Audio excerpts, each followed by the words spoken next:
Hi guys, welcome to TN32 Guppies. நம்ம beta beating சீரீஸில் இன்றைக்கி டே 5 ஃப்ரைஸ் ஹேட்ச் ஆனதுக்கப்புறம் நம்ம மேலே எடுத்துடலாம். அதாவது ஃப்ரீஸ் ஆனதுக்கப்புறம் தான் எடுக்கணும். ஃப்ரைஸ் ஹேட்ச் ஆகி 2 days ஆகிடுச்சு. அதனால் சொன்ன நம்ம மேலே தனியாக பிரிச்சாச்சு. ஃப்ரைஸ் பார்த்தீங்கன்னா தெரியும், குட்டி குட்டியாக இருக்குது பார்த்தீங்களா அடியில். நல்லா ஒரு சிலது மேயும் இப்படி தான் இருக்கும். அது வந்து ஃப்ரீஸ் ஆனாலும் நம்ம கண்ணுக்கு தெரியாத அளவுக்கு தான் இருக்கும். நம்ம இதுக்கப்புறம் தான் அதுக்கு வினிகர் கல்ச்சர் போட்டு நம்ம அதை காப்பாற்ற முடியும். வினிகர் பார்த்தீங்கன்னா உங்களுக்கு பக்கத்தில் எங்கன்னா பெட் ஷாப்பில் கிடைக்கும், அதாவது அக்வேரியமில் கிடைக்கும்.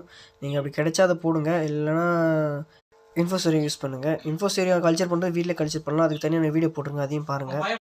இதுதான் வினிகரில் நான் வந்து சிரிஞ்சில் எடுத்திருக்கேன், அதுக்கு ஃபீட் பண்ணலாம்னு சொல்லிட்டு. நல்லா சின்னதாக ஒரு மாதிரி புழு மாதிரி தெரியும்னு நினைக்கிறேன் உங்களுக்கு. இது போட்டிங்கன்னா கண்டிப்பாக கொஞ்சம் ஓரளவுக்கு ஒரு 50% மேலேயே நீங்கள் வந்து ஃப்ரைஸை காப்பாற்றலாம்.